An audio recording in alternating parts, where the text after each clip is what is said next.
Shalom y bienvenidos.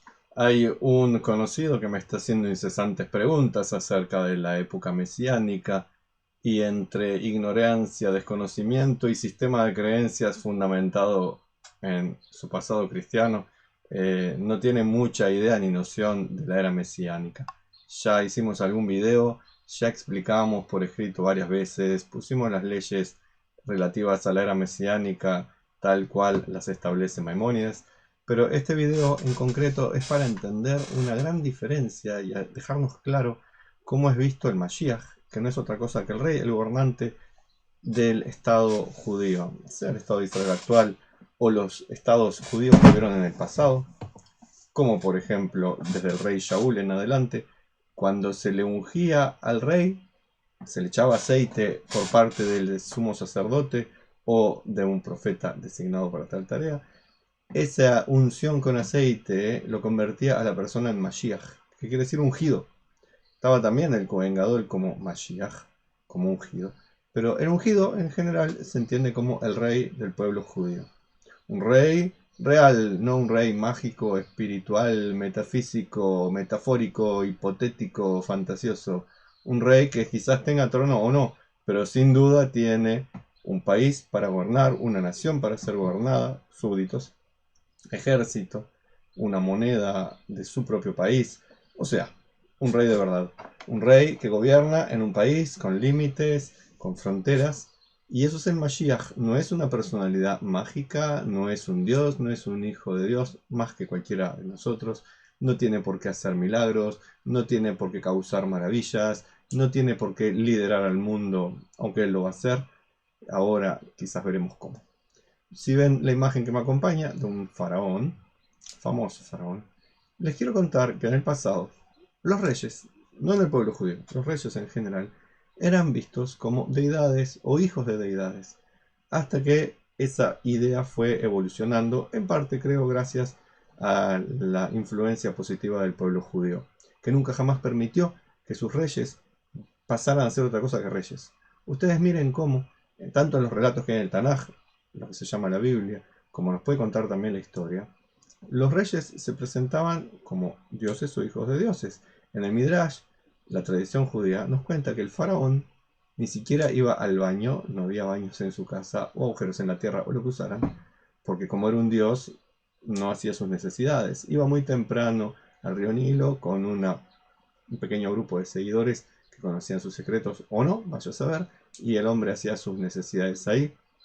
Por eso también se casaba padres con hijas, etcétera, para mantener esa descendencia sagrada. Ellos se consideraban dioses y actuaban como tales. El primer gran emperador, del cual cuenta el Tanaj que existió, que fue Nimrod, él mismo se hacía pasar por un hijo de Dios, el dios del sol, a través del fuego, que era una representación. Tuvo relaciones románticas con la madre, que era virgen, y nació Nimrod en una cueva, o, sorpresa, por estas fechas de diciembre, que no se llamaba diciembre, pero pasaba esto de empezar el invierno en la parte norte del mundo.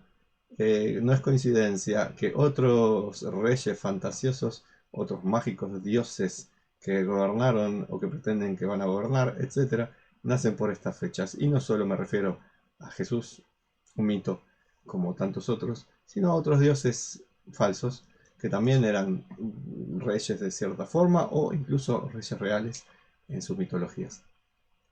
El rey judío era una figura política, no era una figura espiritual, más que cualquier gran maestro puede serlo, no era una figura, llamémosle, religiosa, no tenía participación en los rituales que se hacían en el templo, tenía que leer la Torá para aprender las leyes, no para enseñarlas. Una vez cada 8 años, él sí, para demostrar que era un súbdito, él, de Dios, el verdadero rey, tenía que leer una sección del libro de Devarim ante el público para demostrar que era él también, como el resto del pueblo, un súbdito de Dios. No lo hacía como ministrando o haciendo tareas particularmente religiosas, sino demostrando que era uno como todos. Estaba limitado por el profeta por una parte, que era representante de Dios, estaba limitado por el sistema legislativo, el Sanedrín, estaba limitado también por jueces, estaba limitado por el sacerdocio. Era en la, podemos decir, una visión bastante republicana, bastante moderna, con división de poderes. El rey judío no dictaba leyes, el rey judío no interfería en los rituales, el rey judío no profetizaba aunque pudiera ser profeta, el rey judío no enseñaba Torah aunque podía hacerlo. El rey judío era una figura política, una figura nacional. Y por eso mismo, eso es lo que se espera del Mashiach, que si bien va a poder quizás saber mucha Torah y enseñarla, su tarea no va a ser esa. La gente va a acercarse a la Torah gracias al ejemplo que da el Mashiach, no a las enseñanzas que se pone a predicar en lugares.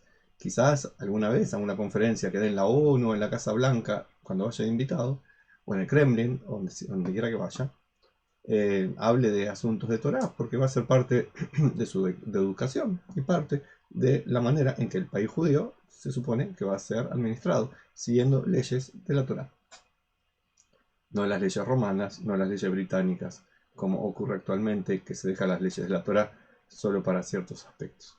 Entonces, que quede muy claro, el Mashiach no es una figura mítica como estos dioses reyes de la antigüedad. Incluso creo que actualmente al emperador de Japón se le sigue llamando hijo del sol o hijo del dios.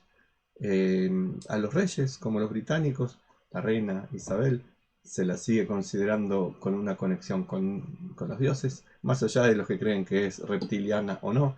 Eh, es como que sigue esa mitología hasta hoy en día, dándole un carácter especial a los reyes. Y por eso, en el sistema de creencias cristiano, está esa idea pagana del rey como un dios o un hijo de Dios que controla la parte religiosa, que controla las leyes, que controla la naturaleza a través de rituales mágicos, como los reyes de antes, que no eran así de poderosos ni dioses ni nada, pero la gente los creía así y los reyes se aprovechaban de esas creencias.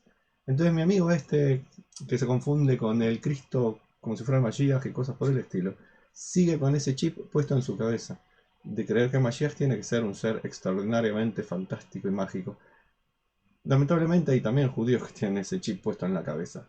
No es el chip del demonio, no es un chip extraño, es una forma de decir el chip, es una metáfora. Es la grabación que tienen puesta en la cabeza de considerar que los reyes son una especie de dioses, como vuelvo a decir, era en el pasado.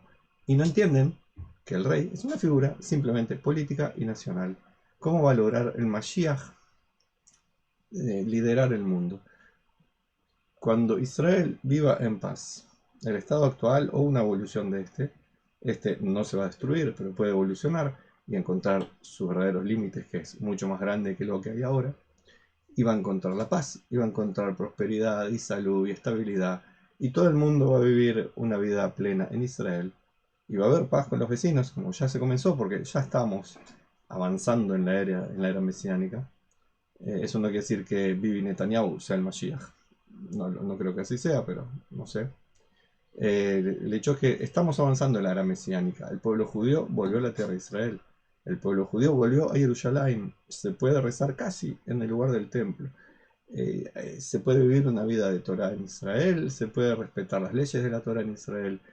Muchos judíos alrededor del mundo, por las causas que sean obligados, como los que viven en los países árabes que se fueron corriendo, dejando todo, sea los que escaparon de la Unión Soviética, sea los que van a Israel porque tienen un ideal, por lo que buscan un futuro económico, por el motivo que sea. Los judíos están cumpliendo con la profecía de volver a la tierra de Israel, y no de una forma mágica, y no cuando ocurren milagros presuntuosos, sino de una manera natural, como corresponde que sea, porque Dios hizo el mundo con sus leyes para que fuera avanzando de acuerdo a esas leyes. Los milagros son interrupciones preprogramadas cuando no hay otra manera de hacer las cosas. Es como, por ejemplo, aquellos que precisan un aparato para dormir porque tienen apnea durmiendo, o sea, les falta el aire. Entonces, lo normal no sería que ocurra eso, pero ya programando el sueño, tienen el aparatito puesto, no sé si en la cara o al lado, espero no tener que usar esos aparatitos, pero que está preprogramado para que puedan dormir tranquilos, es así. Lo mismo los milagros, Dios los preprogramó, sabía cuándo se necesitaban, no vivimos dependiendo de milagros, por más que algunos místicos digan que toda la vida es un milagro, que todos los sucesos son un milagro. Pero esos milagros que rompen los ojos, esos que quiebran con las leyes de la naturaleza, los mares que se abren, etcétera, no es algo que tenemos que esperar todos los días, ni todos los años, ni en todas las generaciones. Es algo que pasa una vez, y gracias que pasó una vez, dos veces, pero no más. Por tanto, empecemos a ir cambiando el sistema de creencias nuestro, el chip, la grabación. Empecemos a ver al Mashiach como lo que realmente es, una figura política que no va a pretender hacer otras cosas, que evidentemente va a ser una influencia positiva en muchos aspectos, que va a llevar a los gentiles hacia el noajismo, y 9.000 millones de personas van a por fin vivir como Dios quiere que vivan, de acuerdo a las sencillas pero poderosas leyes noágicas. Los judíos van a vivir de acuerdo a las leyes de la Torah.